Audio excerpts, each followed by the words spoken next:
दोस्तों नमस्कार, मैं धीरज स्वागत करता हूं अपने YouTube चैनल में।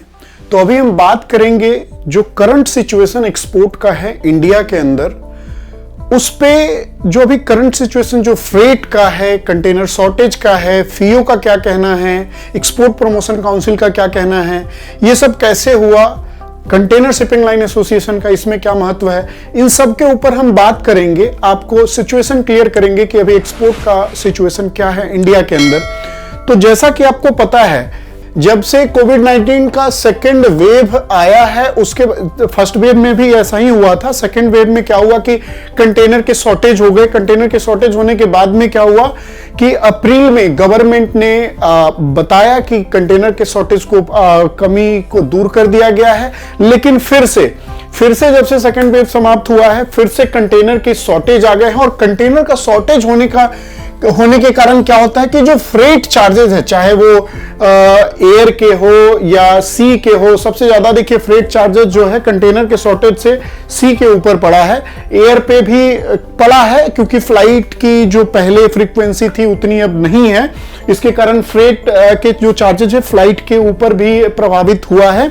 उसके बाद अगर हम बात करें तो मेन जो फर्क पड़ा है वो हुआ है कंटेनरों की, क्योंकि देखिए मेन जो एक्सपोर्ट है वो सी के द्वारा किया जाता है, जो बड़े एक्सपोर्ट्स हैं।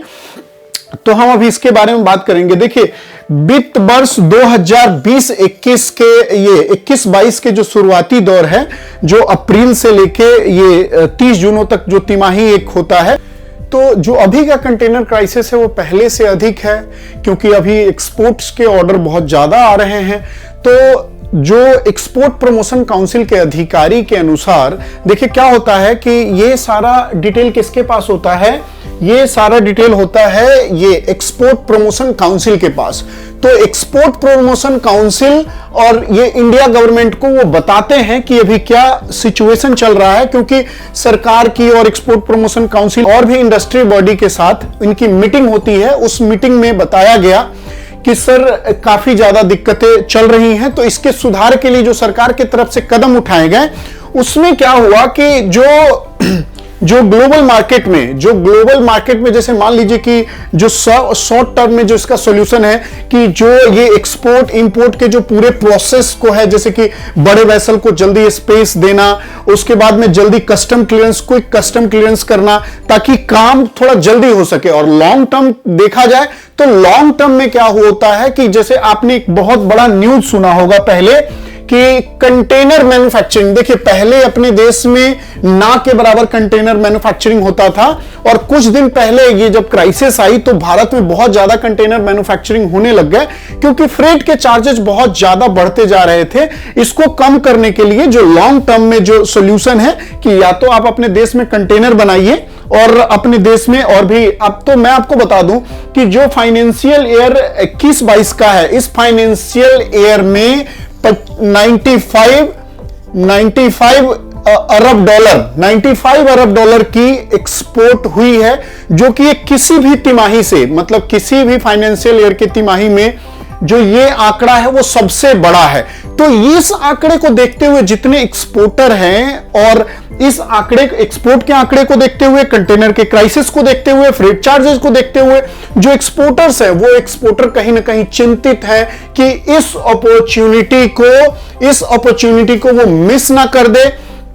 इस अपॉर्चुनिटी को मिस कर देंगे, क्योंकि आप सोचिए कि जहां पे जो यूएस डॉलर का जो फ्रेट होता था वो आज बहुत ही हायर स्तर पे पहुंच चुका है, और जो बिजनेस अपॉर्चुनिटी है वो कहीं ना कहीं इस कारण से डाउन होती जा रही है। जब एक बात ध्यान रखिए, जब फ्रेट चार्जेस बढ़ जाएंगे, मार्जिन कम हो जाएगा, तो क्या होगा, मतलब उस हिसाब से इसमें इंटरेस्ट नहीं रह जाएगा इस बिजनेस में।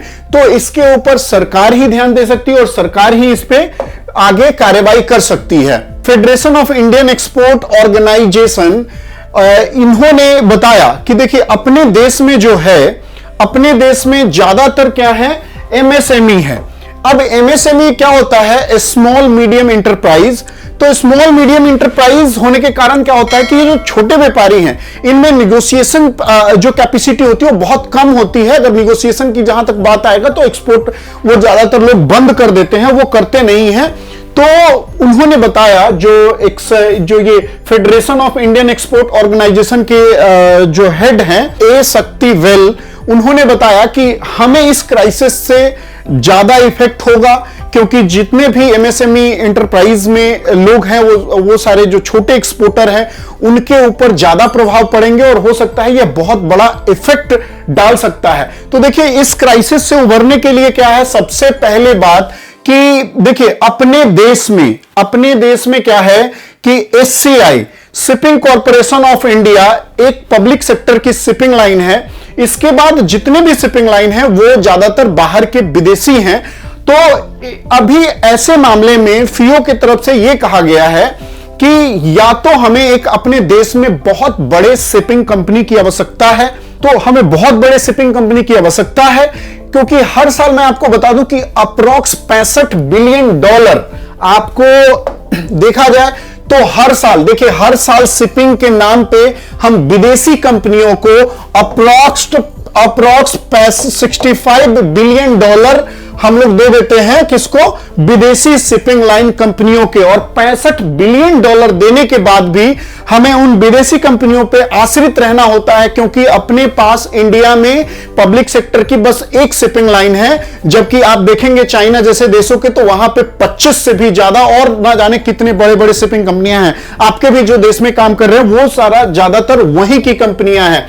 तो देखिए ये जो देख रहे हैं, ये 90% इसमें क्या है, 90% जो कंपनियां हैं वो चाइना और अन्य देशों का है। और सिर्फ अपने देश में अगर देखा जाए शिपिंग के नाम पे पब्लिक सेक्टर में, तो ये है shipping corporation of India limited. तो इसमें बहुत सुधार की जरूरत है। बता दूं, अपने पूरे देश में जितनी भी कंटेनर शिपिंग होती है उसमें अपने एससीआई, जो कि अपने देश की कंपनी है, इनकी हिस्सेदारी कुल 5% है। अब आप सोचिए कि आपके अपने देश का जो शिपिंग कंपनी है, आपके ही देश में बस उसका 5% हिस्सेदारी है, जबकि इनका हिस्सेदारी होना चाहिए मोर देन 50%।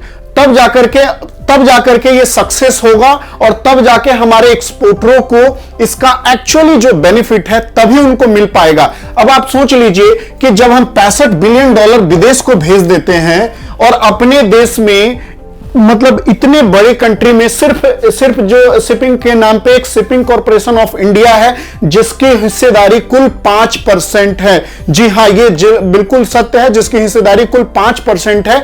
तो इस पे सरकार का बहुत ही गहन सोच की आवश्यकता है। उद्योग जगत में शिपिंग सब्सिडी की मांग कर रहा है। अभी का जो करंट सिचुएशन है, जो हिंटरलैंड स्टेट्स जो हैं, जैसे अरुणाचल प्रदेश हो गया, हिमाचल प्रदेश हो गया, उत्तराखंड हो गया, ये जो स्टेट है, ये क्या है कि इन स्टेटों को, अब आप ये ध्यान लीजिए कि ये जैसे मुंद्रा पोर्ट हो गया, अब मुंद्रा पोर्ट गुजरात में है, नवा सिवा मुंबई महाराष्ट्र में है।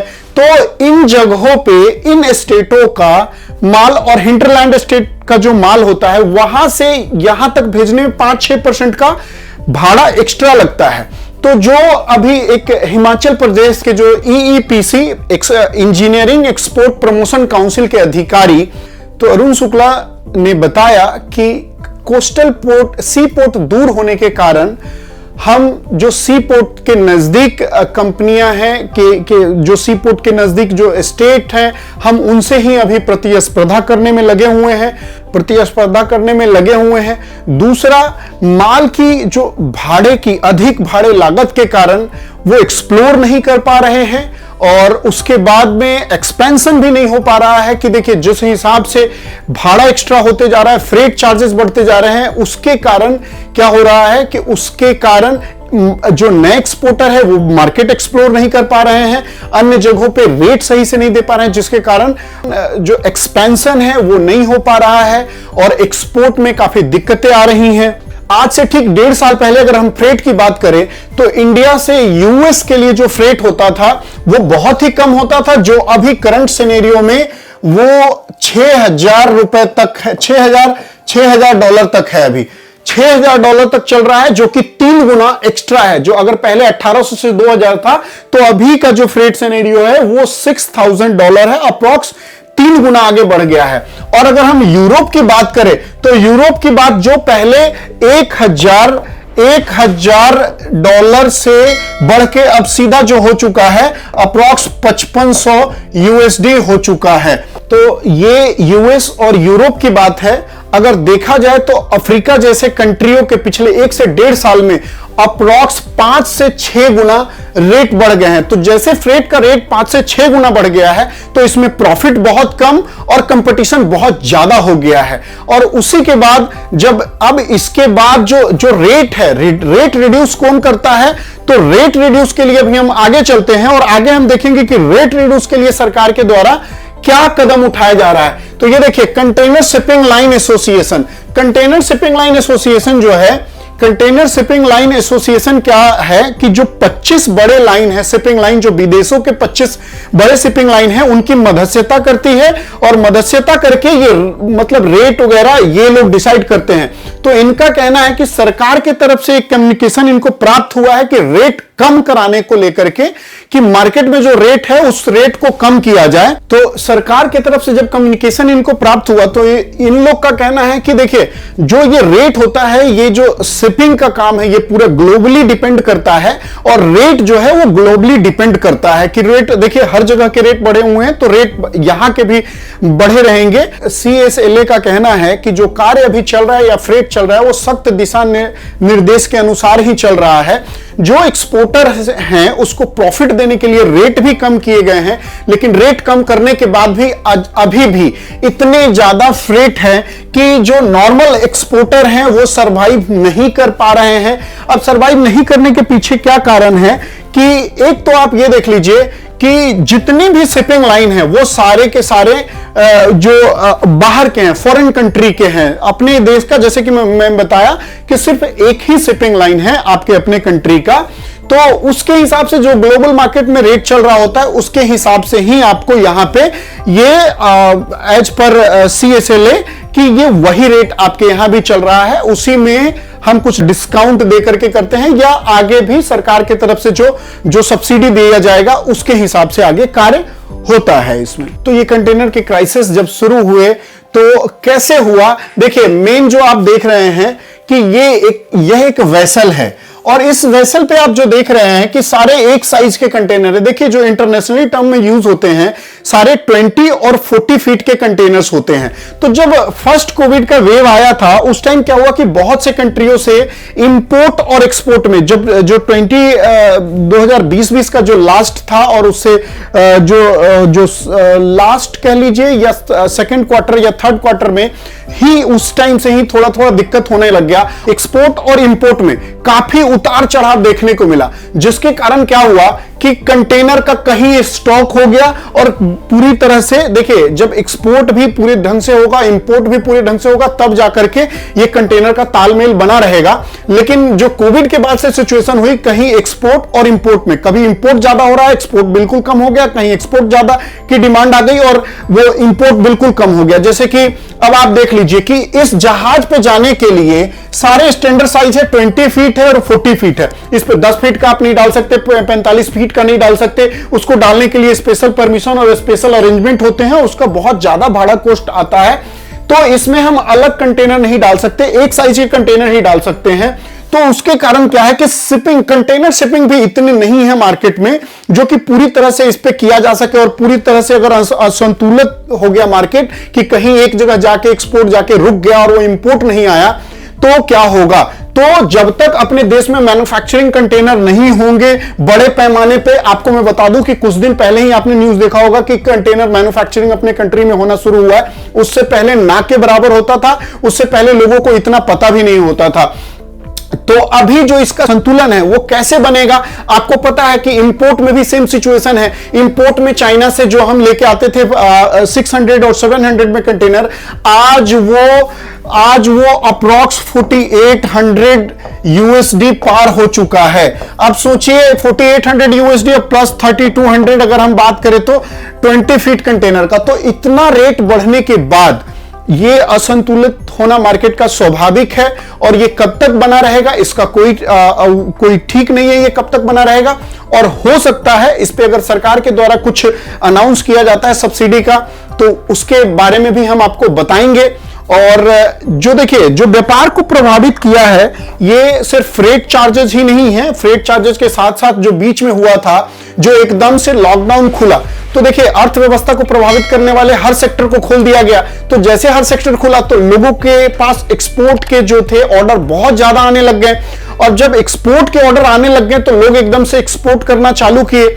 अब जब एक्सपोर्ट करना चालू हुआ, जैसा कि आपको पता है कि जो फर्स्ट 2021 का जो फर्स्ट क्वार्टर है उसमें सबसे ज्यादा एक्सपोर्ट 95 अरब डॉलर का एक्सपोर्ट हुआ है। तो इतना बड़ा एक्सपोर्ट हुआ है, ये सबसे बड़ा एक्सपोर्ट दर्ज किया गया है कि ये तिमाही में सबसे बड़ा एक्सपोर्ट हुआ है। तो इसी तरह के और भी बहुत सारे फैक्टर हो गए कि जब मान लीजिए किसी स्पेशल डेस्टिनेशन के लिए आपको वेसल में स्पेस ही नहीं मिल रहा है, तो ये सब के कारण क्या हुआ कि कंटेनरों की कमी और जो फ्रेट के चार्जेस है वो आसमान को छूने लगे। तो दोस्तों मैं जो वीडियो डालूंगा इंपोर्ट और एक्सपोर्ट से रिलेटेड, तो यदि आप एक्सपोर्ट और इंपोर्ट से रिलेटेड इंफॉर्मेशन चाहते हैं तो कृपया मेरे चैनल को सब्सक्राइब करें और देखते रहें। हम रोज आपके लिए एक्सपोर्ट और इंपोर्ट से रिलेटेड न्यूज लेके आएंगे, कैसे इंपोर्ट करना है, कैसे एक्सपोर्ट करना है, डॉक्यूमेंटेशन क्या होता है, हम सब पे प्रकाश डालेंगे। देखिए मैं एक्सपर्ट नहीं हूं, मैं क्लियर कर रहा हूं, पर मैं सीख रहा हूं और सीख के आप तक चीजों को डिलीवर कर रहा हूं। अगर कोई गलती होती है, कोई त्रुटि होती है तो उसके लिए मैं क्षमा प्रार्थी हूं, और मैं चाहूंगा कि आप मेरे चैनल को सब्सक्राइब करें और मेरा सपोर्ट करें ताकि मैं इस तरह का वीडियो लेकर आप तक आता रहूं। तब तक के लिए जय हिंद, जय भारत।